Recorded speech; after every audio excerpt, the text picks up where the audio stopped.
Torah or. Okay, we'll start now. Pesach Maamarim, because we'll start Pesach Maamarim. There's a bunch of Pesach Maamarim, so maybe we'll get through most of them. Okay, in Likkutei Parshas Tzav 22, the bottom of the first column. The Rebbe says, "Lahavim Masher Kosev Ba'Agada." To understand what it says in the Agada of Pesach, Matzazu Shana Echem Al Shuma. Why do we eat the matzah to say that Al Shum Shlehispik? The dough didn't have a chance to rise. Ki Goshim in Mitzrayim, because they were driven out of Egypt. So the expression in the Haggadah says the matzah we eat at the Seder. Why do we eat matzah to Seder? Because the Jews were driven out of Egypt and the dough didn't have a chance to rise. The mashma ha'ilu le'garshu. But if what implies if they weren't driven out, and it would have been able to become chametz, it would have been eaten chametz. In other words, it's not because they were commanded to eat matzah, so to speak. It's because of practical fact. They didn't have a. So he says, but the Rabbi has like finding stav or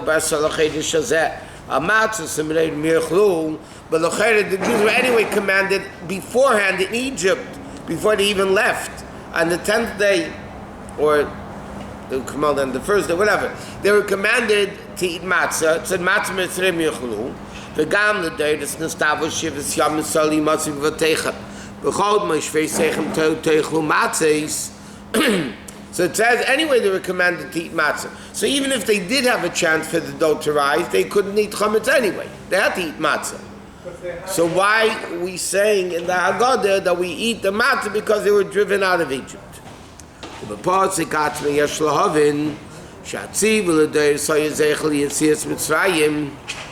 commandment for all generations. Al Rebbe is asking another question. Why do we not eat chametz on Pesach? Because to remind us of what happened when the Jews left Egypt. Yeah? The problem is, that year they were only forbidden to eat chametz one day. It says, Hali Pesach Mitzrayim and Yeneg is chametz eleliyay mechal, like the Gemara says. So the question is, so if so, why do we eat? Why we don't eat chametz 7 days? But if it's to commemorate the going out of Mitzrayim, in Mitzrayim they didn't eat chametz only 1 day. So like, what's going on? Wait, huh? Oh, you are such a scholar. Did you write this book? But in the Pesach Mitzrayim and the Neig Aliyah Machal. The truth is, Pesach Mitzrayim only lasted 1 day. Because they were driven out. That's why the simple meaning. Because the Jews only had to eat matzah 1 day, because we're allowed to eat chametz all the other days. That was the commandment. Comes along the fact and says that's why they ate matzah 7 days. Because they were running out of Egypt. They were running out of Egypt for 7 days, and then Paro chased them by Kriyas Yamsuf. He says, Mizrachi, Parshas Ve'an the Pasuk Yechabaz in Yatzasa. Afal Pi Shelit Sivi, nevertheless, Hatziv there is a Zayin Yomim Zechli Yitzis Mitzrayim. So the Rebbe says, he answers both questions, so to speak. The Mizrachi answers, which is the commentary on Rashi, he answers that the Jews had the commandment only 1 day. Why did they eat matzah going out of Egypt 7 days? Because they were rushed. And therefore, because when they left Egypt, they weren't commanded, but they ate matzah 7 days because they were rushed. So therefore, the commandment today is to eat matzah 7 days. That's without that, but obviously he's going much deeper into it. In order to understand Bechlal, this whole concept of eating matzah,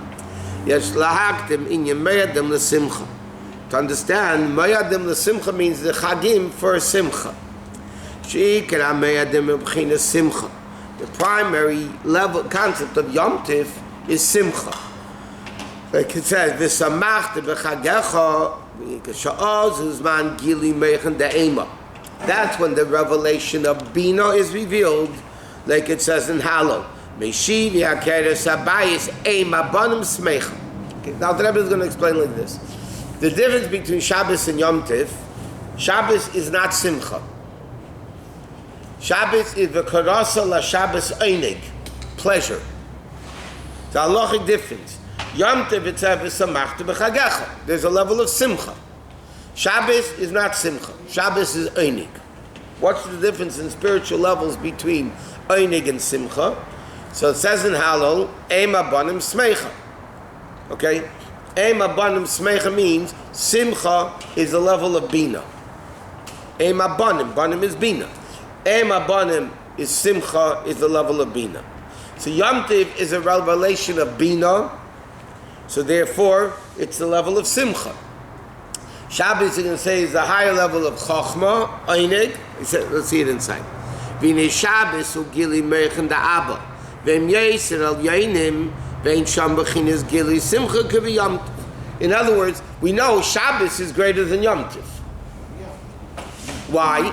Because Shabbos is a revelation of Einig. And Yom Tiv, the Simcha, is a revelation of Bina. So he says, to explain this, he says, what does it mean? The Meichen De'ema, what does it mean? The level of Bina.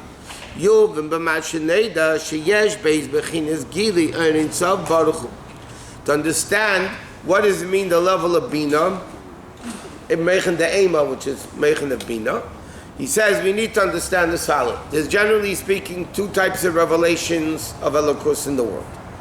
Aleph Bechinas Seder Ishtaushlis. One is in the level of the world.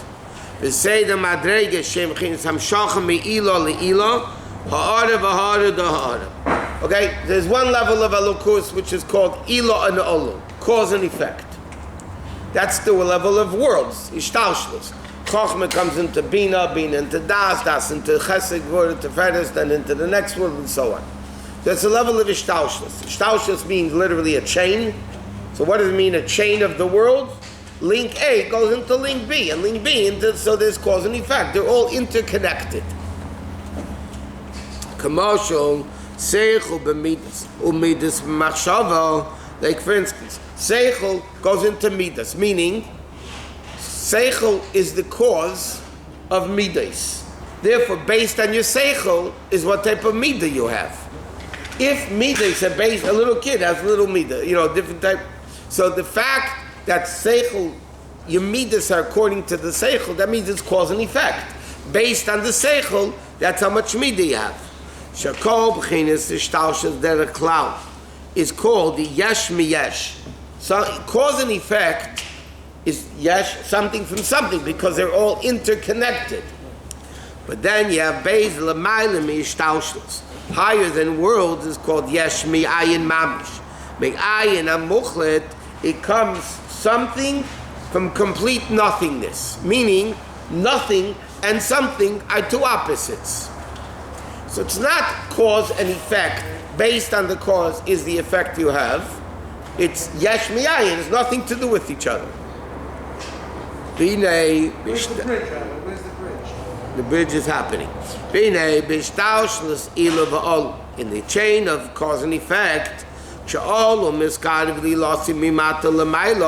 when you elevate the effect to understand the cause, he understands it. In other words, like this. As we learned in many other Maamarim of Sukkot especially, something you understand, you could enjoy. You can have simcha, you could be happy. Something you don't understand, Kabbalah soil, remember we learned, mitzvahs are likened to wine. Right? Bina, understanding, simcha, gayinam, sameach. Kabbalah soil is water. Water is tasteless. There's no simcha with water. There's simcha with wine. Ain't simcha lebebas, ain't simcha lebeyayin. So now the Rabbi explains like this. In cause and effect, because they understand each other and connect each other, you can have the level of simcha. Like, usually from cause, you know the effect. What? Usually from cause, you know the effect. That means when the effect understands the cause, it has simcha. Because it gets it. It understands It it. says from effect, you know the cause. It's back. No. He says when you elevate the effect, that means the effect understands the cause, so then you have simcha. He knows what his source is. L'cheinu sasu semeach bei, v'tei simcha gedola, for Mashal, ben ha-melech sheyotze min ha-shivya, a prince that gets out of captivity, and he sees his father's face. He says a lot of simcha because he understands the father. When the peasants see the king, there's no simcha. It's Kabbalah soil. It's bittul. Bittul is not simcha. Because cause and effect at both yesh miyesh, then you can have simcha. In bittul you can't have simcha. Simcha is I feel I'm happy.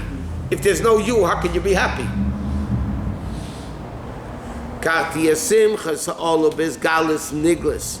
All of Ila Shalamaila, but therefore, when the Ila is revealed in the Olul, then you get happy.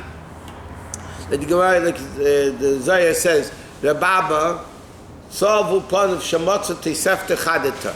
He found a new Tesefta, a new price he never knew before. His face was beaming because he understood it. The Torah understanding, he was Simcha.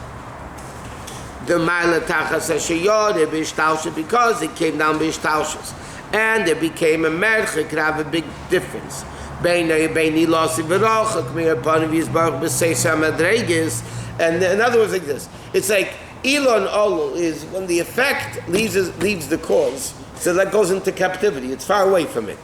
Then when it comes back home, so then you have Simcha. So Bina and Midas are cause and effect, ilava olu. So therefore, in Bina, when you understand something, because it's connected to you, you can have simcha. In Chochma, which is no understanding, then it's bittul. So there's no Bina. Therefore, now in this revelation, the way the text in the Agoda. You go out from a great darkness to a great light, from mourning to Yom Tiv, and from slavery to redemption. So he says the pearl, in Hishtaushalis, you can have Simcha. That's why wine, which is Bina, you have Simcha. But when you're Chachma, you have like bliss, when you connect to Hashem, you have... That's bittul. Bittul, Right, yeah, but bittul is not Simcha. Simcha means you need an entity to be happy. If you're not an entity, you can't be happy. So being close to Hashem, When a peasant sees the king, when a peasant sees the king, they're not happy. It's bittul. The child is an extension of the father. When the child, after captivity, comes to see the father, it's simcha. in this mashal, what is that doing? Das is what binds seichel to the midas. Daltre per gimel of Tanya. Loshin is kashrus is chabez. Between Bina and In other words, if you understand something, you understand it, you'll have a midah, but a second later you stop the bina, so the simcha dies. I mean the midah dies. It's not real. That's what it says. Below the Elokim Amiti, it has to be a real connection, continuous. Das means binding. It means you're continuously bound to it. So das is not actually an intellectual aspect.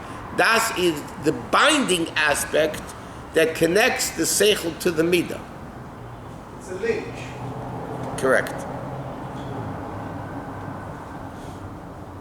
The real seichel level is bina. Chochm is bittul. Das is binding.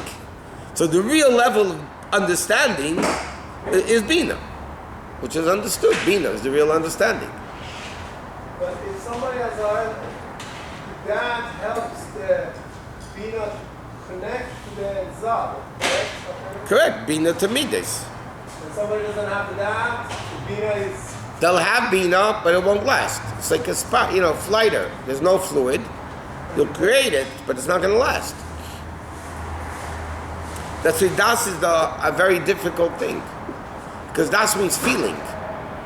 In Elokus, that means it's not enough to understand Elokus. I can understand, you can have Lahav de Lagoy, you can learn Chassidus and be a brilliant masculine Chassidus. But you don't feel it, because he doesn't have an neshama. Only a Chelak Alakam Mimal Mamish can feel it. Right? That's why he says in Chabad there's a second Moshe Rabbeinu, which is a big chiddush to me. This Yid. He says Chabad is the second Moshe Rabbeinu. There's only one Moshe Rabbeinu in my book. But there's a Moshe Rabbeinu in every generation, but it's the same Moshe Rabbeinu. That's why you need a Rebbe of Atat Tetzaveh, of giving das. That means because his neshama is constantly, openly feeling Elokus.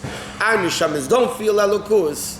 So a Rebbe is the one that feeds us, internalizes the Amunah, the das, into us. But he's not changing our Bina. He's just connecting our Bina to the Zah. Understand? Of course. Doesn't das, A Rebbe doesn't give Bina. A Rebbe gives das. Yeah. The binding ability. doesn't das and Bina prevent us to be the total better? Total better means... Correct. Yes, it does. But once you feel Elokus, rather than understanding Elokus, that is bittul. Because when you feel Elokus means you don't exist. It's only because if you feel yourself, you're not a keli. You don't need das to feel it. Yes, das feels it. Das is the feeling of it. That's the definition of das. Not understanding, feeling it. I can know something's wrong and I'll do it anyway. Right? People will eat doctors will eat unhealthy foods and they'll smoke and they'll everything that they will preach is unhealthy and they'll do it anyway. Why? Because they don't feel it. So when you say you're one with... By a goy, by the way, because they don't have a chelak alakami mal mamish, by a goy is not shaykh to feel elokus.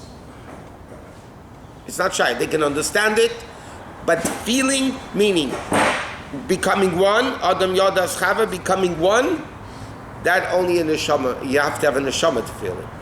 But then when you say that you have to be one with it, that means that your bina and your zah is one via that. Correct.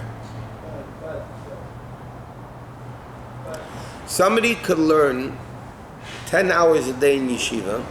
Taka learn, not taka learn. You want to know where they're really at? When they close the book and they walk home in the street, what's falling into their head? That's where you really are. You want to know where a person really is? When they're walking in the street. Of course, when you're learning, you're learning. But that's not where you are. Now you're learning. You want to know where you are? When you walk in the street, what falls into your brain? What comes into your head? That's where you're really at.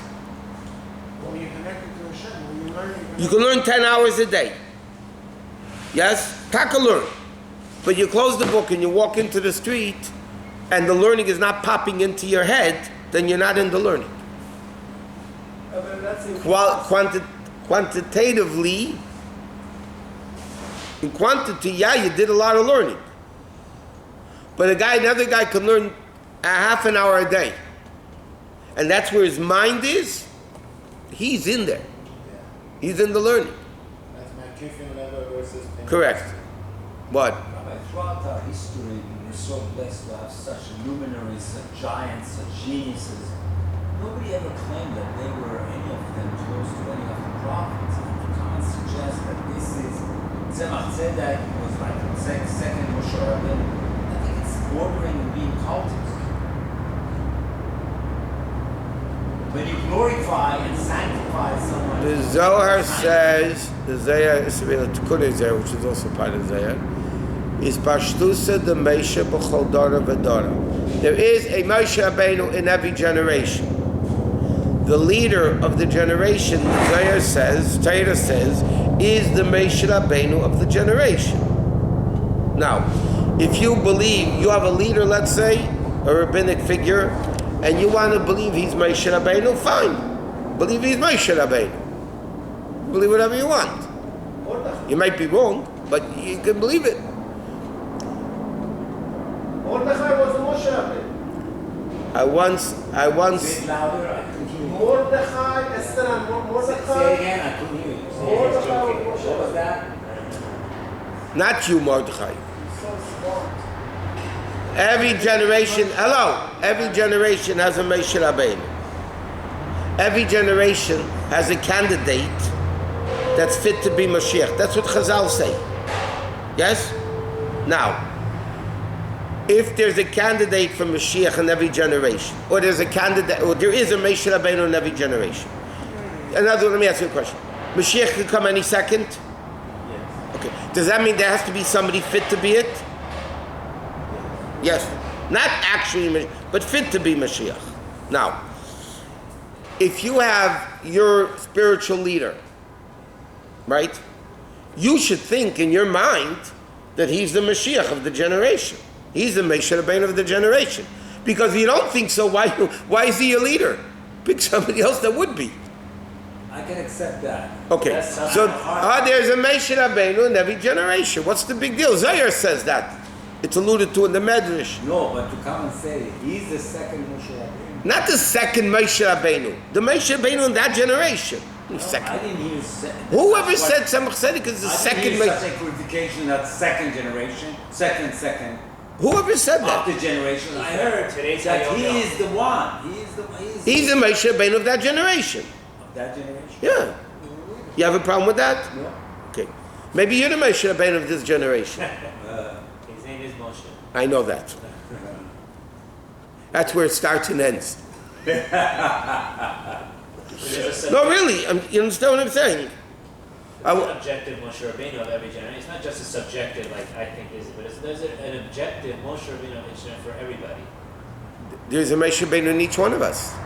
Also, Rabbi Shusterman, can I ask you a I question? never heard of any luminaries that they are the Moshe Rabbeinu. Can I ask you a question? 1 second.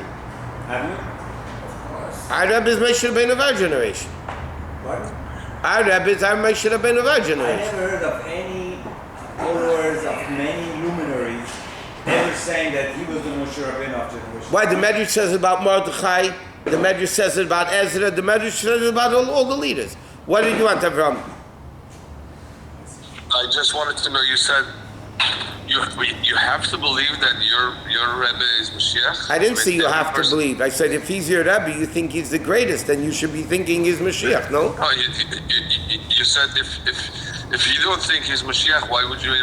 I mean, Yeah, why would you use him as your leader of the generation? I don't mean your teacher. I mean, the Gerech Hasidim don't have to think. I mean, a lot of people don't think that their Rebbe is. So is that's Mashiach, why and they they're don't still have following that, they're not connected to the Rebbe, to their Rebbe. yeah, have a good day. Quick one.